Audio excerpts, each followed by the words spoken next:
Hello students, last lecture में हमने biomembrane और सेल मेम्ब्रेन के बारे में डिटेल पढ़ा था। कौन कौन से मॉडल्स दिए गए थे ये हमने बात की थी।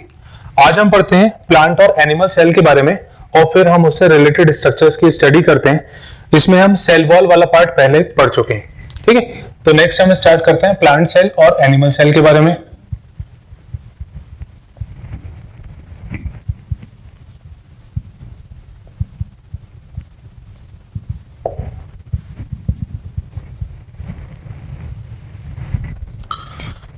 प्लांट और एनिमल सेल में स्ट्रक्चर्स जो होते हैं, अंदर जो ऑर्गेनल्स के स्ट्रक्चर्स होते हैं और जो ऑर्गेनल्स की प्रेजेंस और एब्सेंस होती है, लगभग काफी सारी ऑर्गेनल्स दोनों ही सेल में प्रेजेंट होती है।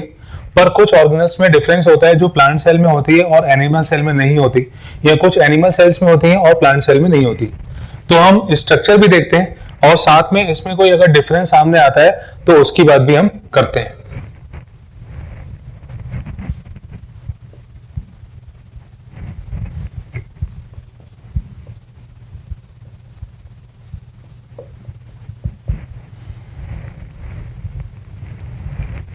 तो सबसे पहले हम देखते हैं प्लांट सेल के बारे में।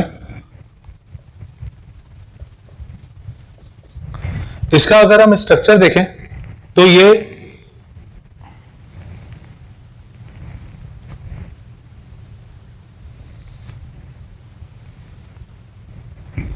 जनरली रेक्टेंगुलर शेप की होती है, पर शेप जो होता है वो वेरी कर सकता है।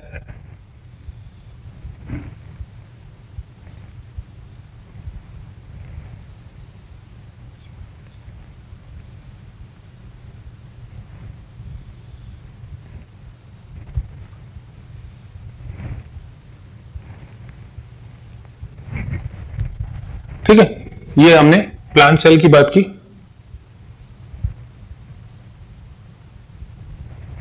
ये इसका आउटर स्ट्रक्चर, जिसमें आउटर पार्ट होता है सेल वॉल और फिर उसके अंदर वाला पार्ट होता है सेल मेम्ब्रेन।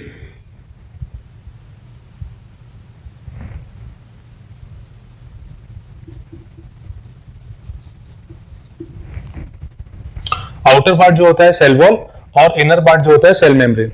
अगर हम एनिमल सेल की बात करें तो एनिमल सेल जो है ये ऑलमोस्ट स्फेरिकल हो सकती है, ऑब्लोंग हो सकती है। इसमें सेल वॉल नहीं पाई जाती, पर मेम्ब्रेन वाला पार्ट होता है, जैसे हम कहते हैं प्लाज्मा मेम्ब्रेन और सेल मेम्ब्रेन। तो सबसे पहले अगर हम एक डिफरेंस देखें, सेल वॉल की बात करें तो प्लांट सेल में प्रेजेंट और एनिमल सेल में absent. Cell wall animal cell में एब्सेंट होती है। दूसरा, अगर हम सेल मेम्ब्रेन की बात करें तो ये दोनों में प्रेजेंट होती है। सेल मेम्ब्रेन दोनों में प्रेजेंट होती है, ठीक है। अब प्लांट सेल में सेंटर में एक काफी बड़ा स्ट्रक्चर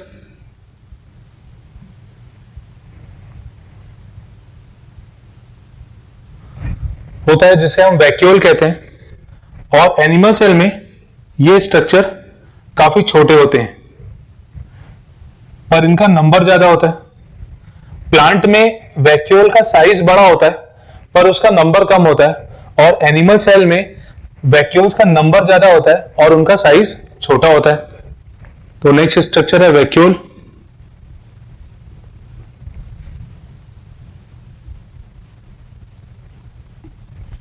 वैक्यूल के बारे में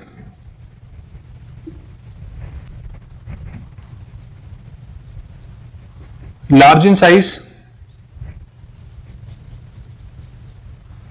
स्मॉलर इन नंबर और लेस इन नंबर। इसमें smaller in size, more in number. इसका डिटेल स्ट्रक्चर यानी वैक्यूल का स्ट्रक्चर किस तरह से होता है, मेम्ब्रेन कौन कौन सी होती है, अंदर मटेरियल क्या होता है, फंक्शंस क्या होते हैं, ये हम इंडिविजुअल अभी डिस्कस करेंगे जब हम ऑर्गेनल्स वाले पार्ट में आएंगे। दोनों में लिक्विड पार्ट होता है साइटोप्लाज्म,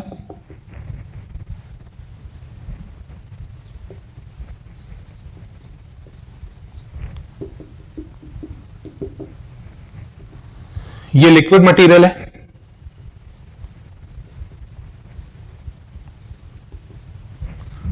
दोनों में कॉमन होता है। अब सेंटर पार्ट में एक मेन ऑर्गेनल प्रेजेंट होती है जिसे हम कहते हैं न्यूक्लियस।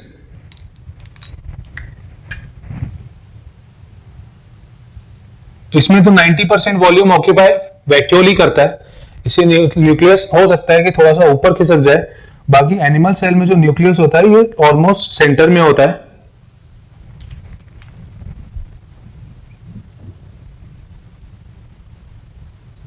न्यूक्लियस को मेन कंट्रोलिंग सेंटर कहा जाता है,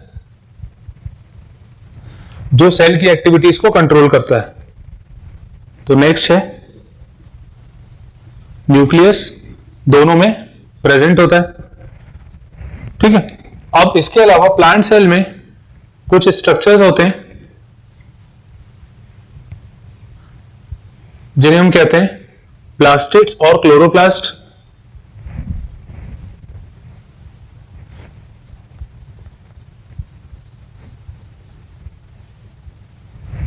क्लोरोप्लास्ट एनिमल सेल में ये स्ट्रक्चर नहीं देखे जाते, तो ये एक डिफरेंस हो गया क्लोरोप्लास्ट का। प्लांट सेल में ये होते हैं, एनिमल सेल में नहीं होते। ठीक है, प्लांट सेल में होते हैं, एनिमल सेल में नहीं होते, तो ये एक कैरेक्टरिस्टिक फीचर हो गया प्लांट सेल का जो कि एनिमल सेल में नहीं पाया जाता। नेक्स्ट स्ट्रक्चर जो न्यूक्लियस से जुड़ा हुआ रहता है और जो मेम्ब्रेन को टच करता है, ये कुछ इस तरह का स्ट्रक्चर होता है। और इसी तरह यहां पे भी होता है, एनिमल सेल में भी होता है। इसे हम कहते हैं endoplasmic reticulum. Endoplasmic reticulum, endoplasmic reticulum जो है ये दोनों में ही पाया जाता है, प्लांट सेल में भी और एनिमल सेल में भी। इसी तरह और भी कुछ ऑर्गेनल्स हैं जैसे गोल्जी बॉडी, ये भी दोनों में ही होती है।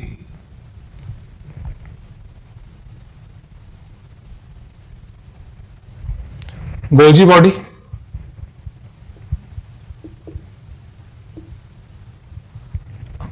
जिसे हम प्लांट में डिक्टियोसोम के नाम से जानते हैं। अच्छा, ये एनिमल सेल वाला पार्ट है, यहां मेंशन कर दे रहे हैं इसको।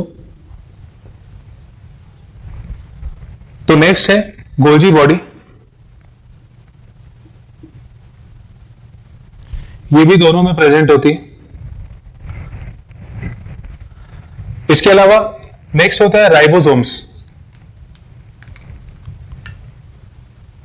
छोटे स्फेरिकल स्ट्रक्चर जो मेम्ब्रेन लेस होते हैं।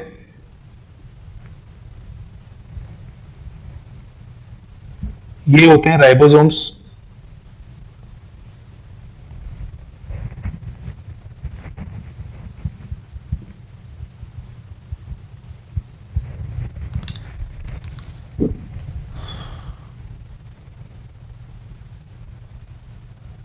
राइबोसोम्स दोनों में प्रेजेंट होते हैं।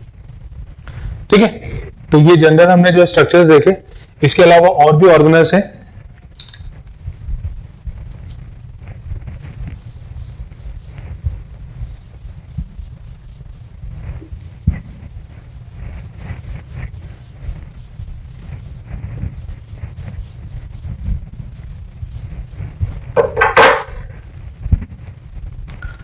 नेक्स्ट स्ट्रक्चर हम देखते हैं माइटोकॉन्ड्रिया।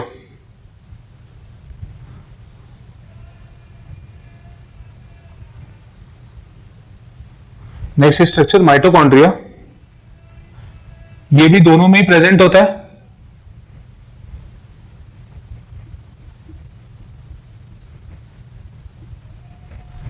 और माइटोकॉन्ड्रिया ही वो स्ट्रक्चर है जो कि एटीपी फॉर्मेशन में इंपॉर्टेंट रोल प्ले करता है। इसको पावर हाउस ऑफ सेल भी कहा जाता है। नेक्स्ट स्ट्रक्चर है सेंट्रोसोम।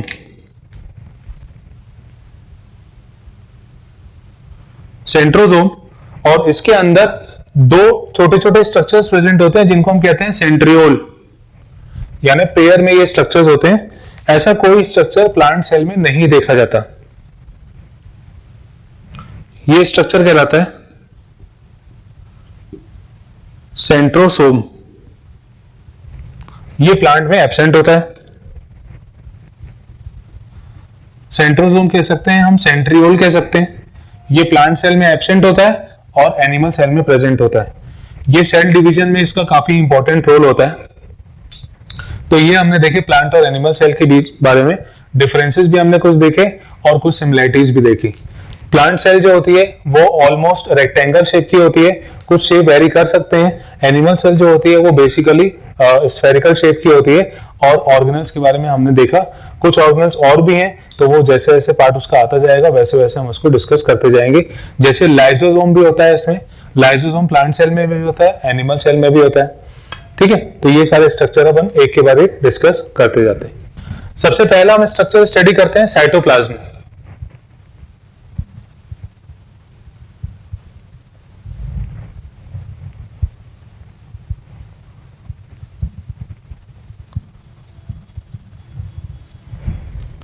सेल के अंदर जो लिक्विड पार्ट होता है उसको हम साइटोप्लाज्म कहते हैं। और साइटोप्लाज्म को दो पार्ट्स में डिवाइड किया जाता है।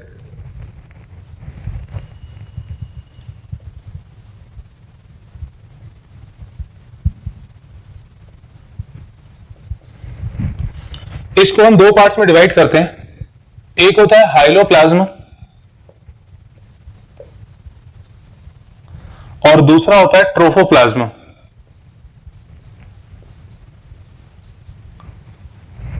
हाइलोप्लाज्म मतलब होता है सेल के अंदर जो लिक्विड पार्ट होता है एक्सेप्ट सेल ऑर्गेनल्स, यानी सेल ऑर्गेनल्स में जो पार्ट लिक्विड का जुड़ा होगा उसको हम काउंट नहीं करेंगे, बाकी जो भी लिक्विड कंटेंट होगा उसको हम हाइलोप्लाज्म कहते हैं।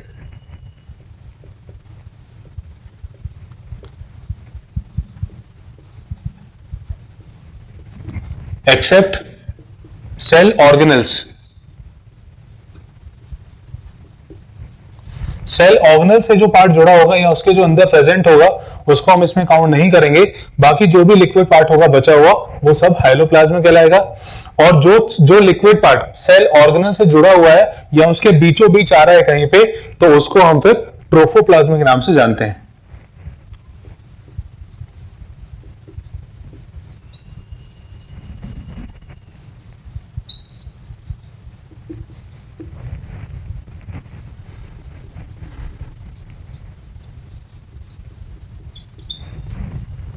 ठीक है, हाइलोप्लाज्म में सेल ऑर्गेनल्स को काउंट नहीं करेंगे और ट्रोफोप्लाज्म में सेल ऑर्गेनल्स वाले लिक्विड पार्ट को काउंट किया जाएगा।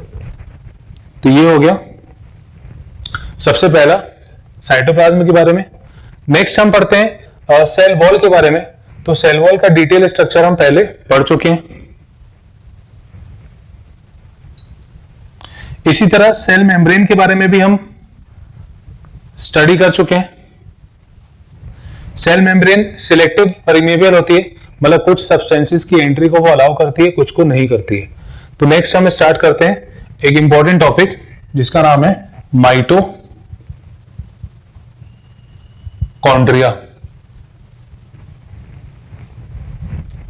ये एक इंपॉर्टेंट सेल ऑर्गेनल के बारे में हम पढ़ते हैं।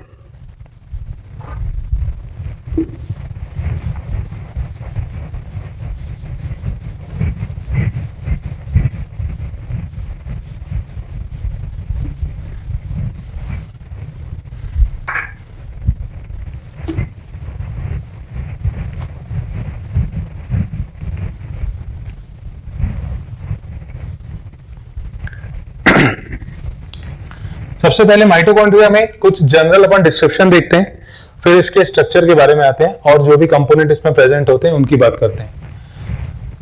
माइटोकॉन्ड्रिया की डिस्कवरी का क्रेडिट ऑल्टमैन को दिया जाता है।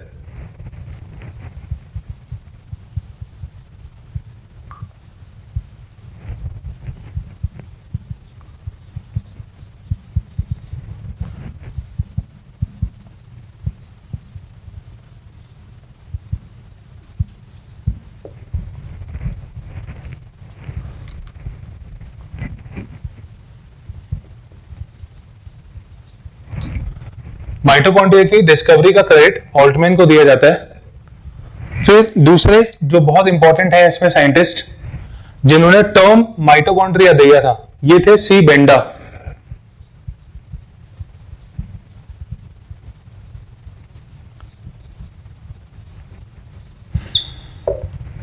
माइटोकॉन्ड्रिया टर्म दिया था बेंडा ने।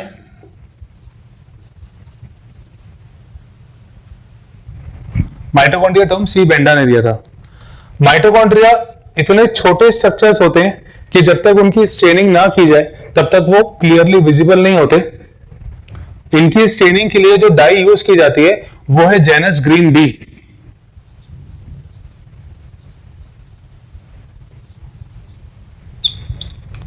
इनकी स्टेनिंग के लिए जो डाई यूज की जाती है ये होती है जेनस ग्रीन बी। माइटोकॉन्ड्रिया जो है ये डबल मेम्ब्रेन स्ट्रक्चर है।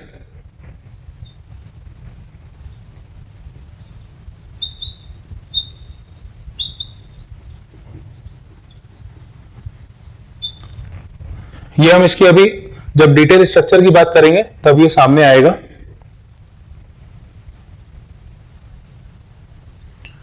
माइटोकॉन्ड्रिया की लेंथ होती है 1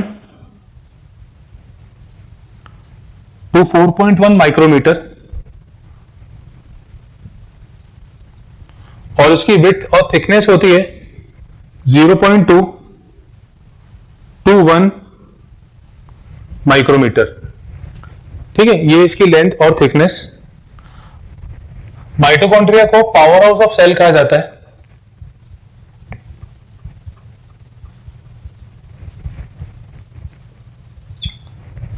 माइटोकॉन्ड्रिया को पावर हाउस ऑफ सेल कहा जाता है क्योंकि इसमें एक खासियत होती है, ये एटीपी प्रोडक्शन कराता है और एटीपी हमें पता है जिसे हम एनर्जी करेंसी ऑफ सेल कहते हैं, जो कि ब्रेक होने के बाद एनर्जी रिलीज करता है।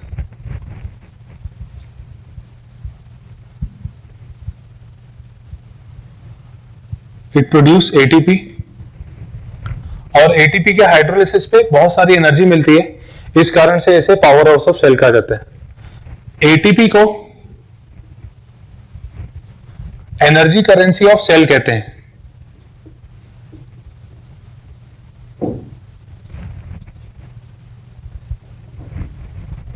एटीपी को एनर्जी करेंसी ऑफ सेल कहते हैं। माइटोकॉन्ड्रिया को पावर हाउस ऑफ सेल कहते हैं क्योंकि ये एटीपी के फॉर्मेशन में हेल्प करता है, एटीपी प्रोड्यूस कराता है। Mitochondria is also known as semi autonomous organelle. Mitochondria is also known as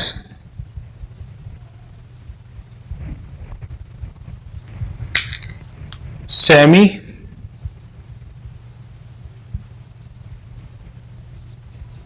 autonomous cell organelle। Semi autonomous cell organelle मतलब ये खुद से डिवीजन की प्रॉपर्टी शो करती है, मतलब इसको न्यूक्लियस पे डिपेंड नहीं होना पड़ता डिवीजन के लिए। As it contain its own DNA, RNA and proteins. Mitochondria को हम सेमी ऑटोनोमस सेल ऑर्गेनल भी कहते हैं। इसी के लिए हम एक और टर्म यूज करते हैं, self duplicating organelle.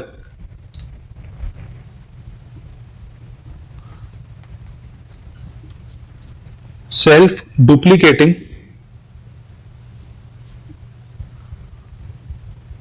Cell organelle, क्योंकि इसको डिवीजन के लिए, डुप्लीकेशन के लिए न्यूक्लियस पर डिपेंड नहीं होना रहता।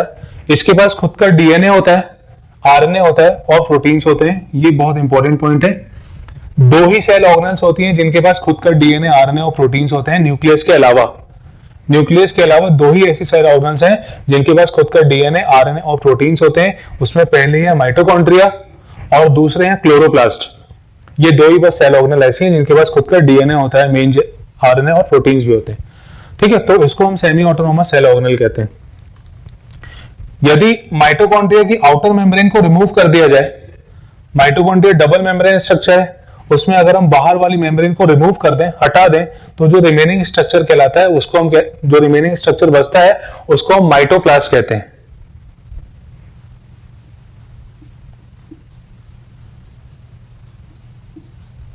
माइटोप्लास्ट।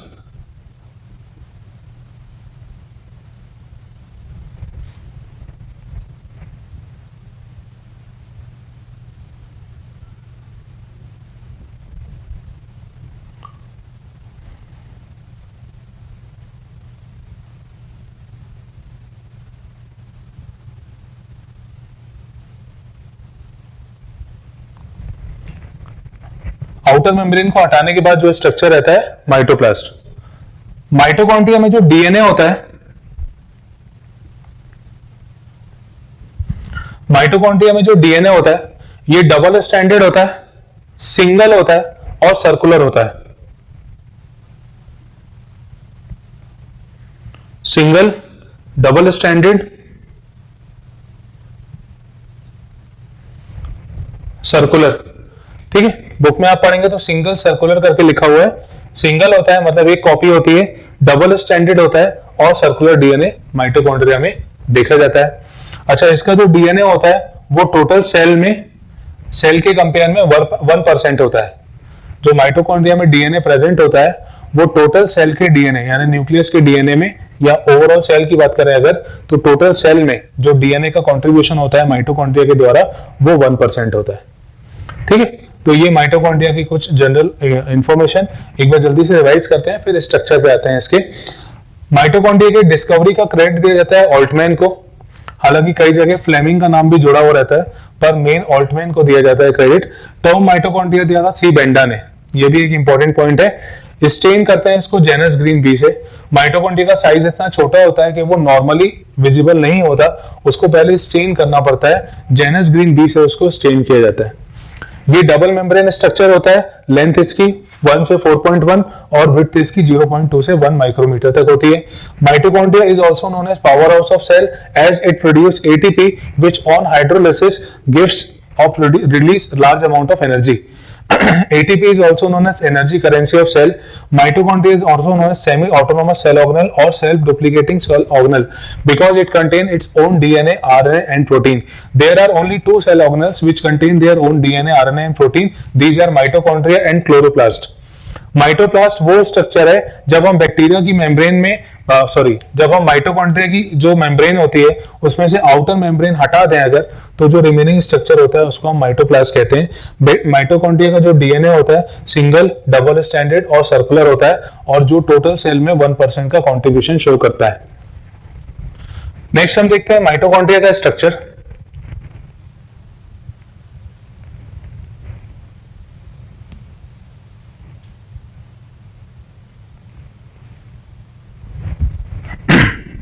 माइटोकॉन्ड्रिया एक डबल मेम्ब्रेन स्ट्रक्चर है और इसमें जो अंदर वाली मेम्ब्रेन होती है उसमें अंदर की तरफ फोल्डिंग्स होती हैं।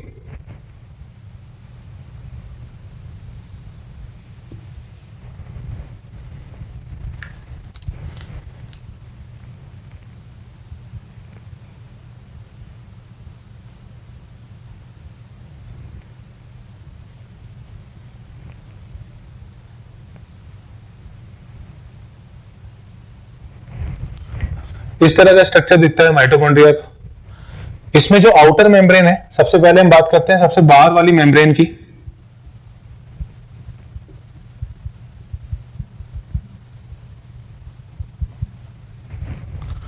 आउटर मेम्ब्रेन के बारे में, ये ज्यादा पोरस होती है, मतलब इसमें छोटे छोटे होल्स प्रेजेंट होते हैं और इसमें प्रोटीन और लिपिड पाए जाते हैं।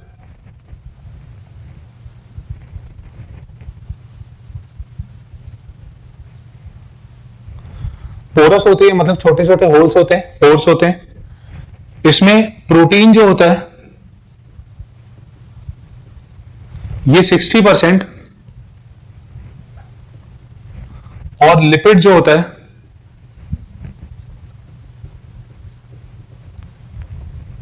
ये 40% होता है। 60% प्रोटीन और 40% लिपिड होता है।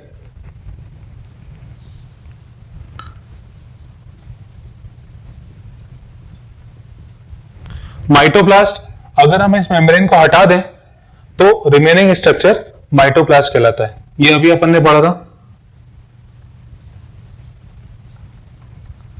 रिमूवल ऑफ आउटर मेम्ब्रेन, यानी जो स्ट्रक्चर हमें आउटर मेम्ब्रेन को रिमूव करने के बाद दिखता है उसे हम माइटोप्लास्ट कहते हैं। ये हो गया आउटर मेम्ब्रेन के बारे में। नेक्स्ट हम पढ़ते हैं इनर मेम्ब्रेन के बारे में।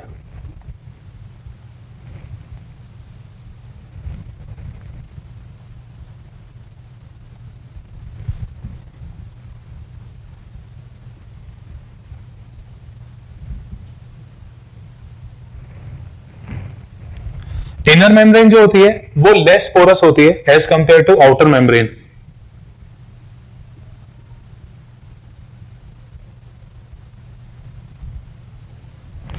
अगर इसमें प्रोटीन्स देखें तो ये आउटर मेम्ब्रेन से ज्यादा होते हैं,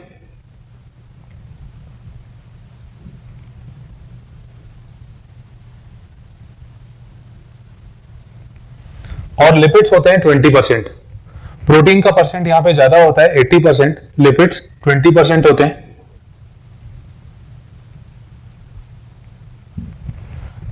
इनर मेम्ब्रेन की एक बहुत इंपॉर्टेंट खासियत, एक सिस्टम होता है, एक छोटा सा इलेक्ट्रॉन फ्लो का सिस्टम बनता है जिसे हम कहते हैं इलेक्ट्रॉन ट्रांसपोर्ट सिस्टम।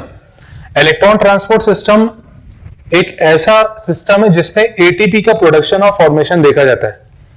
तो वो जो इलेक्ट्रॉन ट्रांसपोर्ट सिस्टम के जो एंजाइम्स होते हैं वो माइटोकॉन्ड्रिया की अंदर वाली मेम्ब्रेन पे प्रेजेंट होते हैं।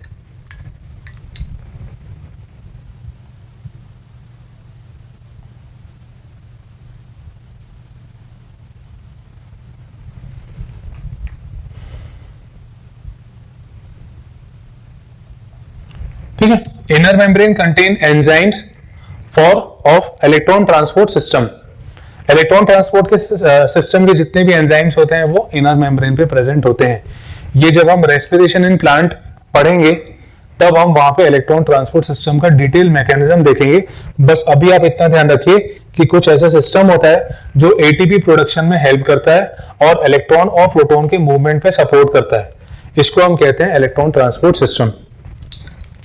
इनर मेम्ब्रेन के बारे में और भी कुछ points.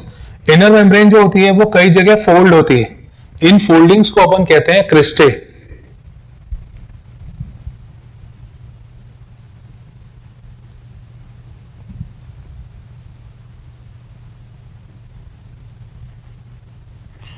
Foldings of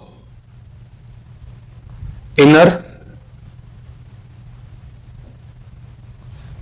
membrane. Inner membrane की जो फोल्डिंग्स होती हैं उन्हें हम क्रिस्टे कहते हैं। क्रिस्टे जो होता है इसका मेन फंक्शन है कि ये सरफेस एरिया को बढ़ा देता है ताकि रिएक्शन ज्यादा से ज्यादा हो सके।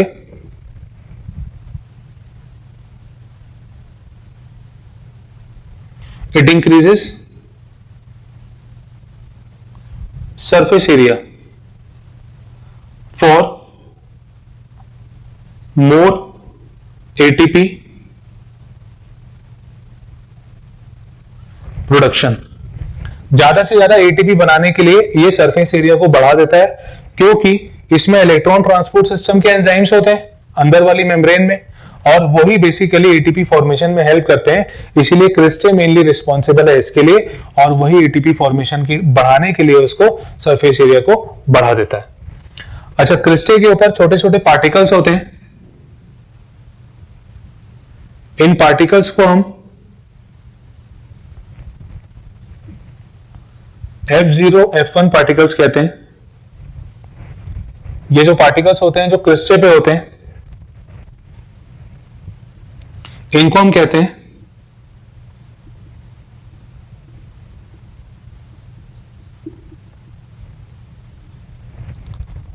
F0 F1 पार्टिकल्स और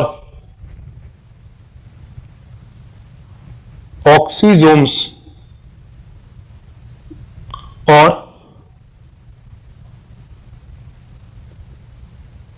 एलिमेंट्री पार्टिकल्स और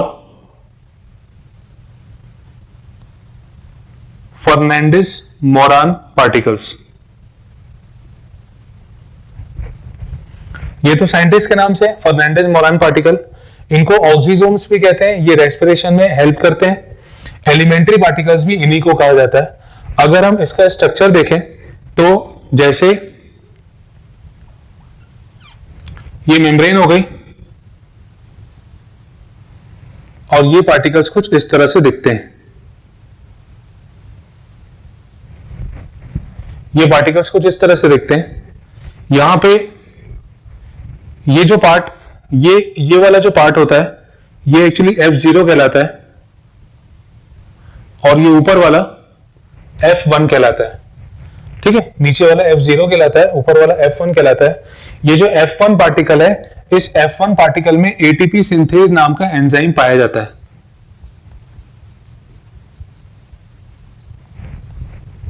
F1 पार्टिकल में एटीपी सिंथेज एंजाइम पाया जाता है और ये एटीपी सिंथेज जो होता है ये हेल्प करता है एटीपी बनाने में। F1 में एटीपी सिंथेज होता है और ये एटीपी सिंथेज एटीपी फॉर्मेशन में हेल्प करता है। ठीक है, ये वाला हो गया, ये आउटर मेम्ब्रेन हो गई, ये इनर मेम्ब्रेन हो गई, क्रिस्टल वाला पार्ट यहां पे, और ये F1 पार्टिकल, F0 पार्टिकल। अच्छा, ये दोनों मेम्ब्रेन के जो बीच का स्पेस होता है इसको हम कहते हैं perimitochondrial space.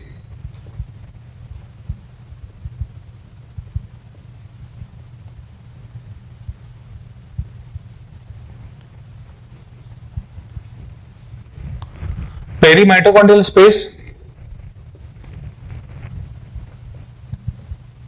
Space between inner and outer membrane.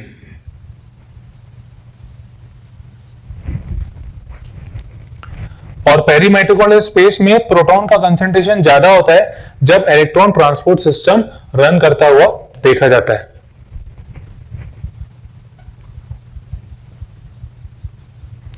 contain H plus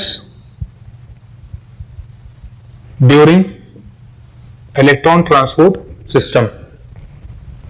जब ये सिस्टम चालू होता है तब इलेक्ट्रॉन ट्रांसपोर्ट सिस्टम जब शुरू होता है तो H प्लस का कंसंट्रेशन वहां पे काफी ज्यादा देखा जाता है। जब हम मैकेनिज्म पढ़ेंगे तो ये ऑटोमेटिकली क्लियर हो जाएगा। अभी सिर्फ ये 2 पॉइंट ध्यान रखिए कि इनर मेम्ब्रेन में ये होते हैं और आउट पेरी माइटोकॉन्ड्रियल स्पेस में H प्लस का कंसंट्रेशन ज्यादा होता है। ठीक है, अब नेक्स्ट हम स्टडी करते हैं। ये हमने देखा आउटर मेम्ब्रेन, इनर मेम्ब्रेन के जो फोल्ड्स हैं वो, और पेरी माइटोकॉन्ड्रियल स्पेस के बारे में। नेक्स्ट हम पढ़ते हैं अंदर मैट्रिक्स जो होता है इसके बारे में।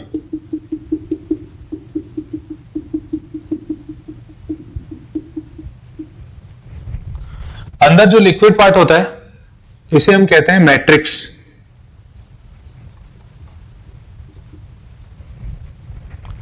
मैट्रिक्स के बारे में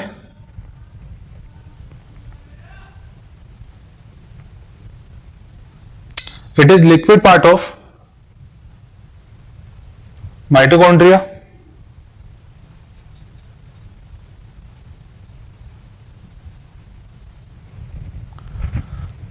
इसमें कुछ छोटे छोटे पार्टिकल्स प्रेजेंट होते हैं जिन्हें हम राइबोसोम्स कहते हैं।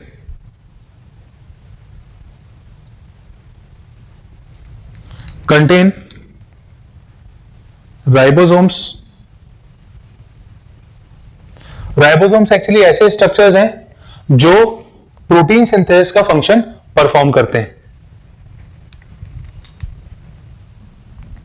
अच्छा, राइबोसोम्स जो होते हैं इसमें ये 70S टाइप के होते हैं। क्लोरोप्लास्ट और माइटोकॉन्ड्रिया इन दोनों के अंदर राइबोसोम 70S टाइप के होते हैं। ठीक है, क्लोरोप्लास्ट और माइटोकॉन्ड्रिया के अंदर राइबोसोम 70S टाइप के होते हैं। जो नॉर्मल यूकैरियोटिक सेल में होते हैं वो 80S टाइप के होते हैं। अभी हम इसके बाद जब राइबोसोम के बारे में पढ़ेंगे तो ये और अच्छे से क्लियर हो जाएगा। राइबोसोम जो होते हैं इसमें 70S टाइप के होते हैं। इसके अलावा मैट्रिक्स में आरएनए होता है। आरएनए मतलब राइबोन्यूक्लिक एसिड, और राइबोन्यूक्लिक एसिड जो होती है ये 3 तरह की होती है और तीनों तरह का आरएनए इसके अंदर पाया जाता है। एमआरएनए जिसे हम मैसेंजर आरएनए कहते हैं, आरआरएनए जिसे हम राइबोसोमल आरएनए कहते हैं, और टीआरएनए जिसे हम ट्रांसफर आरएनए कहते हैं। तो मैसेंजर आरएनए, राइबोसोमल आरएनए और टीआरएनए, ट्रांसफर आरएनए, तीनों तरह के आरएनए इसमें प्रेजेंट होते हैं। डीएनए भी प्रेजेंट होता है। Single double stranded circular DNA इसमें पाया जाता है। डबल स्ट्रैंडेड सर्कुलर मतलब इस तरह का होता है, सर्कुलर मैनर में, और 2 स्ट्रैंड प्रेजेंट होते हैं। तो ये डबल स्ट्रैंडेड डीएनए सर्कुलर और सिंगल कॉपी इसकी माइटोकॉन्ड्रिया में देखी जाती है। मैट्रिक्स में एक साइकिल होती है जिसे हम जानते हैं क्रेब्स साइकिल के नाम से। क्रेब्स साइकिल के एंजाइम्स जो होते हैं वो मैट्रिक्स में पाए जाते हैं।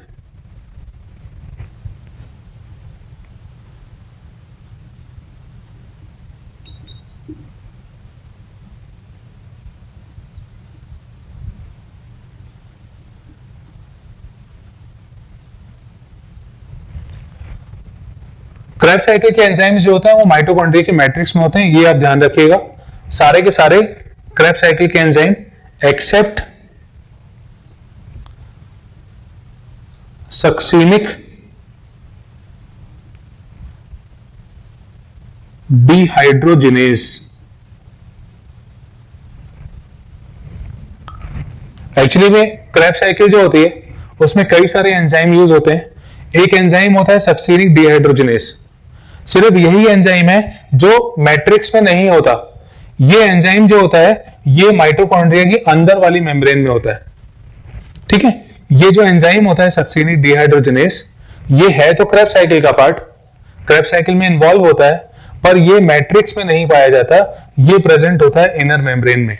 ये आप मेंशन कर लीजिए इसको, सक्सीनिक डिहाइड्रोजिनेज इज प्रेजेंट, ये अंदर वाली मेम्ब्रेन में प्रेजेंट होता है।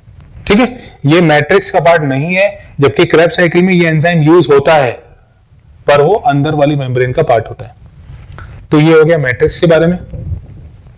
इसमें क्रेब्स साइकिल के एंजाइम और इसमें इलेक्ट्रॉन ट्रांसपोर्ट सिस्टम के एंजाइम, ये दो बहुत इंपॉर्टेंट पॉइंट है। किसकी लोकेशन कहां प्रेजेंट होती है ये आपको अच्छे से याद रखना है। ठीक है, अब हम बात करते हैं कि माइटोकॉन्ड्रिया अपनी एक्टिव स्टेट में या इनएक्टिव स्टेट में आता है तो क्या होता है। जब माइटोकॉन्ड्रिया एक्टिव स्टेट में होगा,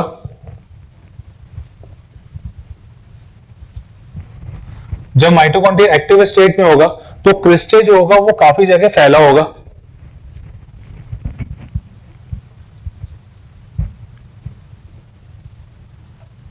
यानी मैट्रिक्स का अमाउंट कम हो जाएगा, क्योंकि क्रिस्टे अगर पूरे में फैला होता है तो ये साइज इसका छोटा हो जाता है, अंदर वाला जो पार्ट होगा वो छोटा हो जाएगा एक्टिव स्टेट में। और इनएक्टिव स्टेट में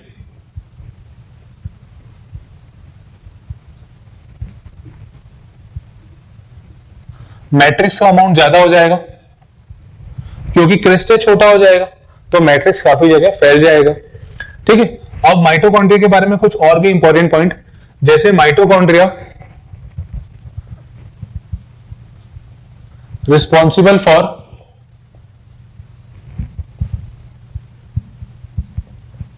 सेल्यूलर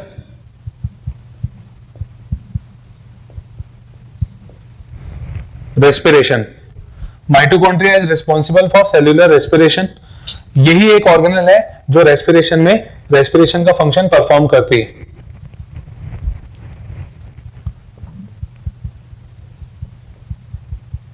बैक्टीरिया में अगर हम बात करें तो माइटोकॉन्ड्रिया के जैसे स्ट्रक्चर, बैक्टीरिया में अगर बात करें तो माइटोकॉन्ड्रिया के जैसे स्ट्रक्चर्स होते हैं जिनको हम कहते हैं मीजोजोम्स। ये मीजोजोम्स वहां पे रेस्पिरेशन का काम करते हैं। ठीक है, और कुछ और भी एकदम इंपॉर्टेंट पॉइंट, जैसे माइटोकॉन्ड्रिया को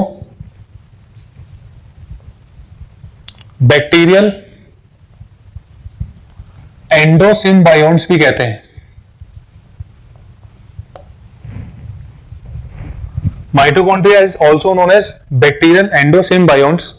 ऐसा क्यों कहा जाता है, क्योंकि इसके पास एक तो खुद का डीएनए यानी जेनेटिक मटेरियल होता है, दूसरा कि इसमें जो डिवीजन होता है वो बाइनरी फिशन से होता है।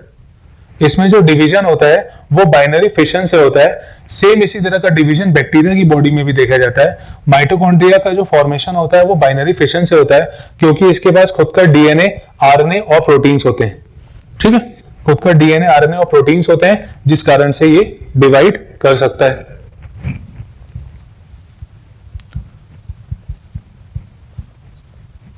इसका पहला रीजन, इसके पास खुद का डीएनए, आरएनए और प्रोटीन्स होते हैं, और दूसरा division bye binary fission. Binary fission के थ्रू डिवीजन होता है, इसलिए बैक्टीरियल एंडोसिम्बायोन्ट्स की जैसी प्रॉपर्टी। चलो इसको रिवाइज करते हैं जल्दी से। ये माइटोकॉन्ड्रिया का स्ट्रक्चर है। माइटोकॉन्ड्रिया एक डबल मेम्ब्रेन स्ट्रक्चर होता है। इसमें जो आउटर मेम्ब्रेन होती है, इसमें थोड़े पोर्स ज्यादा होते हैं। प्रोटीन का परसेंटेज 60 और लिपिड का 40। अगर हम आउटर मेम्ब्रेन को रिमूव कर दें तो जो स्ट्रक्चर बचता है उसको हम माइटोप्लास्ट कहते हैं। इनर मेम्ब्रेन जो होती है वो थोड़ी कम पोरस होती है। प्रोटीन 80 और लिपिड 20%।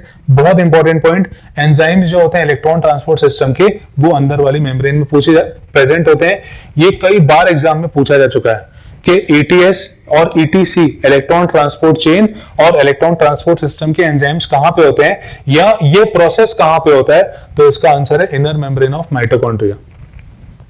इनर मेम्ब्रेन में कुछ जगह फोल्ड्स होते हैं, इन्हें हम क्रिस्टे कहते हैं। क्रिस्टे जो होते हैं ये मेनली सरफेस एरिया को इंक्रीज कर देते हैं ताकि रिएक्शन ज्यादा से ज्यादा हो और एटीपी फॉर्मेशन ज्यादा हो।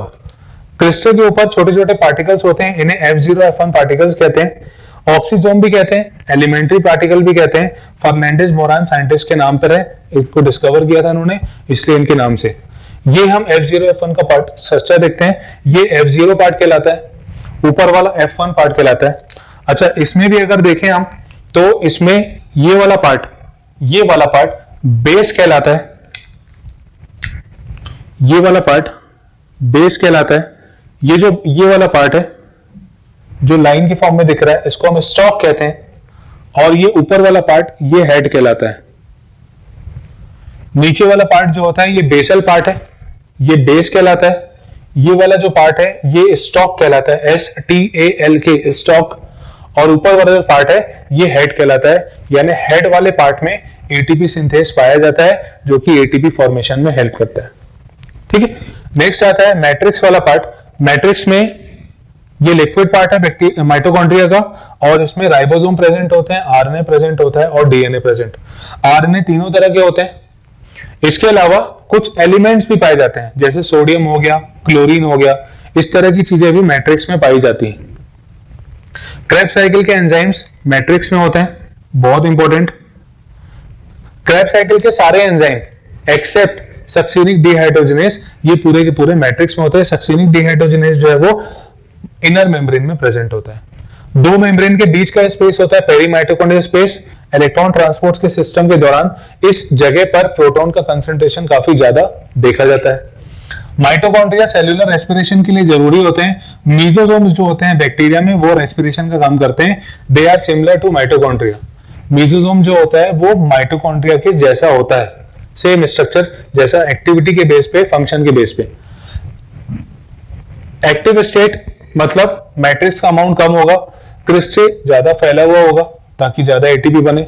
इनएक्टिव स्टेट मतलब मैट्रिक्स ज्यादा होगा और क्रिस्टे कम होगा। सॉरी, इनएक्टिव स्टेट हाँ, मैट्रिक्स ज्यादा होगा और क्रिस्टे कम होगा। ठीक है, एक्चुअली ये चीजें जो कंसीडर होती हैं ये इलेक्ट्रॉन ट्रांसपोर्ट सिस्टम के बेस पे होती हैं। देखिए, हमने देखा है कि क्रेब्स साइकिल में भी एटीपी का प्रोडक्शन होता है, पर क्रेब्स साइकिल के जो एटीपी होते हैं वो इलेक्ट्रॉन ट्रांसपोर्ट सिस्टम में जाने के बाद एनर्जी रिलीज करते हैं। एटीपी जो होते हैं वो बेसिकली एनर्जी रिलीज करते हैं इलेक्ट्रॉन ट्रांसपोर्ट सिस्टम के द्वारा। तो ये कंडीशन इसके हिसाब से मेंशन करते हैं। माइटोकॉन्ड्रिया को बैक्टीरियल एंडोसिम्बायोन्ट्स भी कहते हैं क्योंकि इनमें खुद का जेनेटिक मटेरियल होता है और इनकी जो प्रॉपर्टी डिवीजन की होती है वो बाइनरी फिशन से होती है। अच्छा, एक चीज और, माइटोकॉन्ड्रिया की अगर शेप की बात करें तो वैसे तो माइटोकॉन्ड्रिया कई शेप का होता है, स्फेरिकल होता है, ऑब्लोंग होता है, ओवल होता है। बस एक स्पेसिफिक शेप ध्यान रखिएगा, ये सॉसेज शेप का भी हो सकता है। सॉसेज शेप का होता है। सॉसेज के अलावा स्फेरिकल हो सकता है, ऑब्लोंग हो सकता है, ओवल हो सकता है, पर मेन ये स्पेसिफिक टर्म इसके लिए ध्यान रखिएगा। ठीक है, तो ये हमने देखा माइटोकॉन्ड्रिया के बारे में। नेक्स्ट ऑर्गेनेल स्टडी करते हैं राइबोसोम।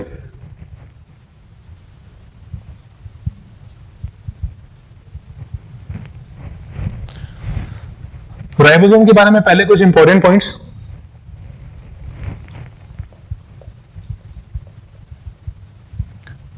ऑल्सो नोन एज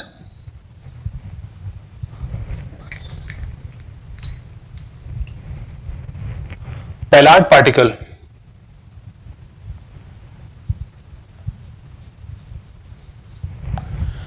एक साइंटिस्ट थे पैलार्ड, इन्होंने राइबोसोम को डिस्कवर किया था सबसे पहले 1953 में प्लांट सेल के अंदर, इसलिए इसको पैलाट पार्टिकल भी कहा जाता है। इसके बारे में ये पॉइंट आगे बना के लिखते हैं कि पैलाट पार्टिकल इसको क्यों कहते हैं, पर अभी ध्यान रखिएगा ऑल्सो नोन एज पैलाट पार्टिकल। इसका दूसरा नाम है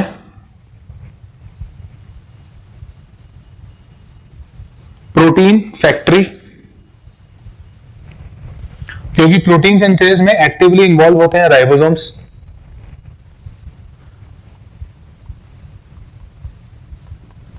ऑर्गेनल विद इन ऑर्गेनल, इसको हम ऑर्गेनल विद इन ऑर्गेनल के नाम से भी जानते हैं, मतलब किसी एक ऑर्गेनल में ये अंदर प्रेजेंट होते हैं, और ये होती है एंडोप्लाज्मिक रेटिकुलम। एंडोप्लाज्मिक रेटिकुलम के अंदर राइबोसोम प्रेजेंट होते हैं, तो इसलिए हम इसको कहते हैं ऑर्गेनल विद इन ऑर्गेनल। इसके अलावा और कुछ इंपॉर्टेंट पॉइंट, ये सबसे छोटी सेल ऑर्गेनल्स हैं।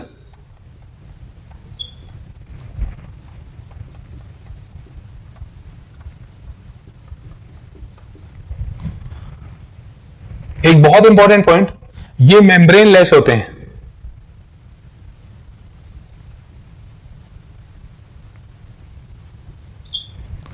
इनमें किसी भी तरह की मेम्ब्रेन नहीं होती, ये वाला पॉइंट हम यहां पे मेंशन कर रहे हैं।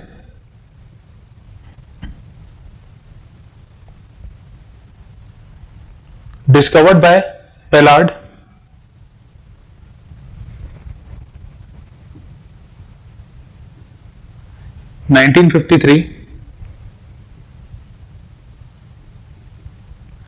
इन प्लांट सेल।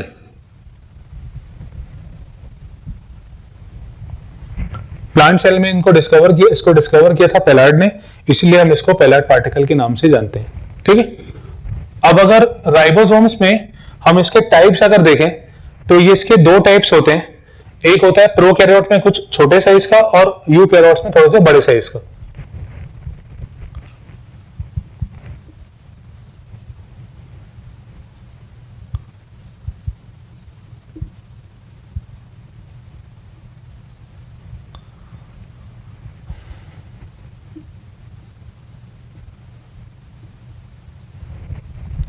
प्रोकैरियोट्स में राइबोसोम्स होते हैं 70S टाइप के,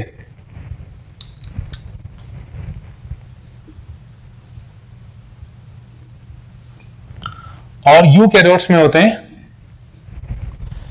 80S टाइप के। ये इसके टाइप्स हैं, इनको एक्चुअली साइज के बेस पे क्लासिफाई किया गया है।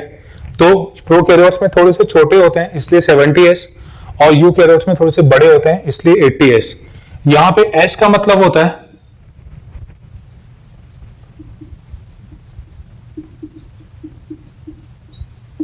Sedimentation coefficient,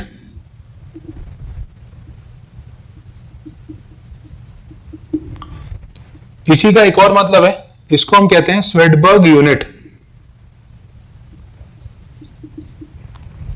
Svedberg unit actually में साइंटिस्ट के नाम से रखा गया है, और ये जो एस है ये डेंसिटी और मास को इंडिकेट करता है।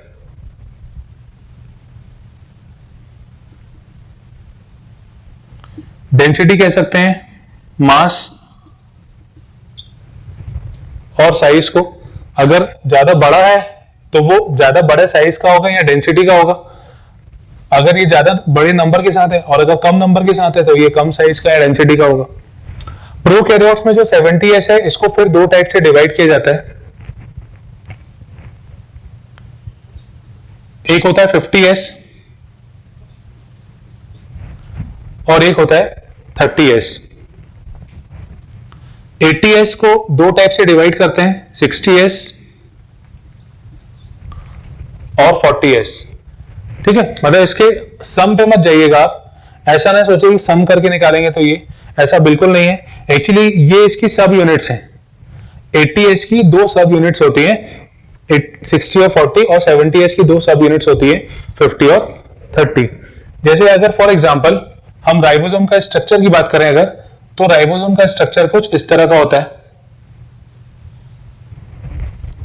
ये राइबोसोम का स्ट्रक्चर है, इसमें जो बड़ी यूनिट है ये है 50S, जो छोटी यूनिट है 30S।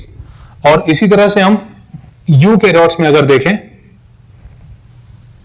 तो यूकैरियोट्स में ये वाली यूनिट हो जाएगी 60s और ये हो जाएगी 40s। ठीक है, तो ये स्ट्रक्चर राइबोसोम का।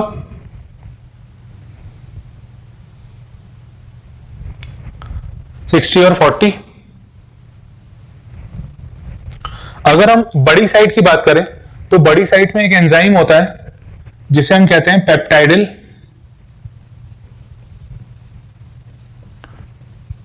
ट्रांसफेरेज।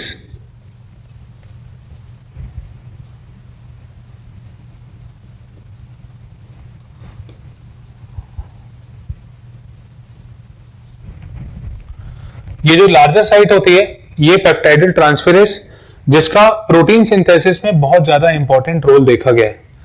ठीक है, अब ये जो दोनों यूनिट्स होती है, स्मॉल जो छोटी और बड़ी यूनिट होती है, स्मॉलर एंड लार्जर यूनिट, ये दोनों मैग्नीशियम आयन के कंसंट्रेशन के कारण जुड़ी होती हैं।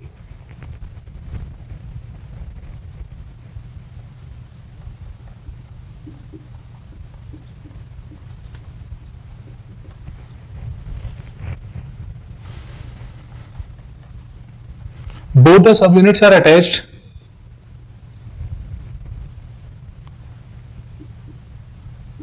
with the help of magnesium ions.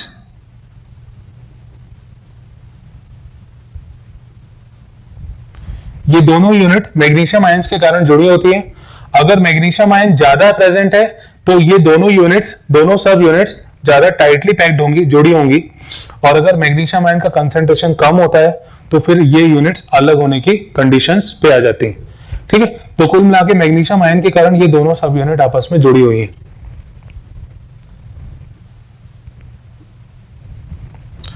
जब प्रोटीन फॉर्मेशन होता है यानी जब ट्रांसलेशन होता है तो प्रोटीन फॉर्मेशन के दौरान जो एमआरएनए होता है, मैसेंजर आरएनए होता है, वो राइबोसोम से जुड़ जाता है। जब प्रोटीन फॉर्मेशन होता है तो मैसेंजर आरएनए जो होता है वो राइबोसोम से जुड़ जाता है और उस स्ट्रक्चर को हम कहते हैं पॉली राइबोसोम और पॉलीसोम्स। जैसे समझने की कोशिश करिएगा, जैसे फॉर एग्जांपल ये एमआरएनए है। एमआरएनए का मेन काम होता है प्रोटीन सिंथेसिस का। आरएनए तीन तरह का होता है, ठीक है, इसकी डिटेल अपन बाद में पढ़ेंगे। आरएनए तीन तरह का होता है, मैसेंजर आरएनए, राइबोसोमल आरएनए और ट्रांसफर आरएनए। जो मैसेंजर आरएनए होता है, जो एमआरएनए होता है, वो बेसिकली राइबोसोम से जुड़ता है और राइबोसोम से उसकी छोटी यूनिट जुड़ती है। जैसे ये बड़ी यूनिट हो गई और छोटी यूनिट। इस तरह से एमआरएनए के द्वारा राइबोसोम का अटैचमेंट देखा जाता है और बहुत सारे राइबोसोम प्रोटीन सिंथेसिस के दौरान इससे जुड़ते हैं। जब एमआरएनए और राइबोसोम आपस में अटैच होंगे तो ये कलेक्टिव स्ट्रक्चर कहलाएगा।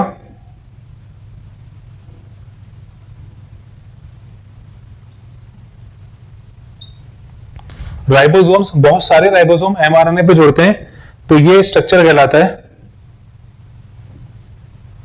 पॉली राइबोसोम और पॉलीसोम और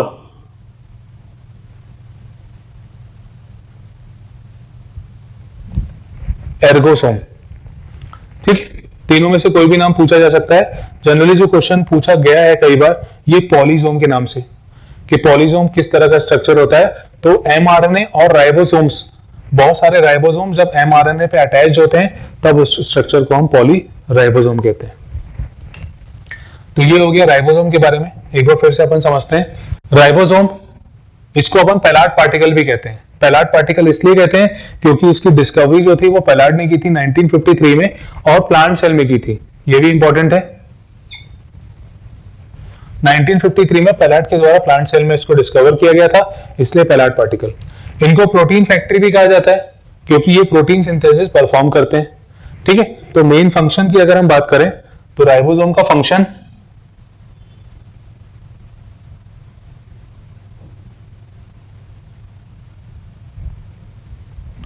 actively involve in protein synthesis.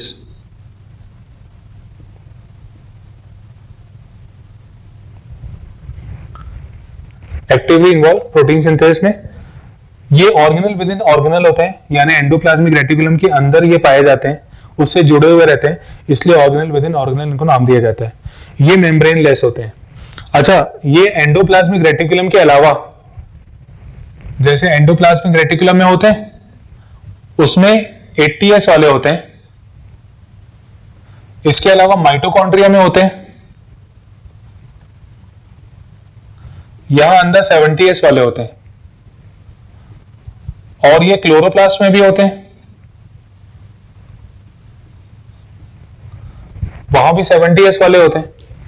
देखिए प्रोकैरियोटिक सेल है, अगर जैसे मान लीजिए कोई प्रोकैरियोटिक सेल है, ये प्रोकैरियोटिक सेल, ये न्यूक्लियस है और बहुत सारी ऑर्गेनल है, तो यहां साइटोप्लाज्म में ये 80S होंगे, साइटोप्लाज्म में ये 80S होंगे जो अपन ने यहां पे लिखा हुआ है, पर इसके अंदर जो स्ट्रक्चर होगा, जैसे ये माइटोकॉन्ड्रिया है या प्लांट सेल की बात करें तो क्लोरोप्लास्ट है, उनके अंदर ये 70S टाइप के होंगे।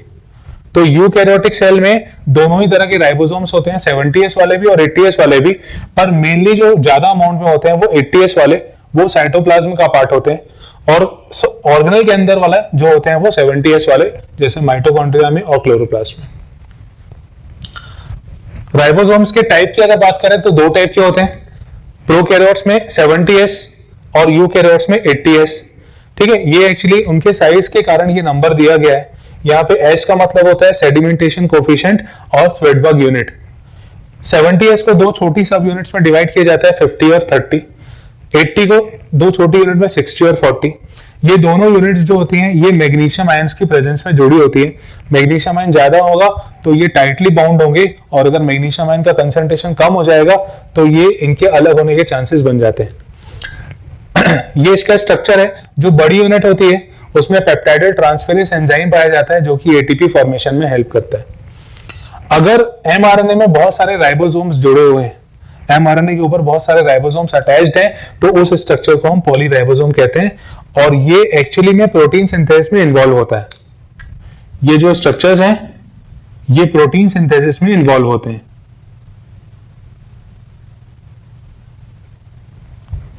इसीलिए राइबोसोम का मेन फंक्शन जो होता है वो प्रोटीन सिंथेसिस का होता है। ठीक है, तो ये हमने डिस्कस किया आज माइटोकॉन्ड्रिया के बारे में और राइबोसोम्स के बारे में। नेक्स्ट लेक्चर में हम आगे की सेल ऑर्गेनेल्स के बारे में पढ़ेंगे।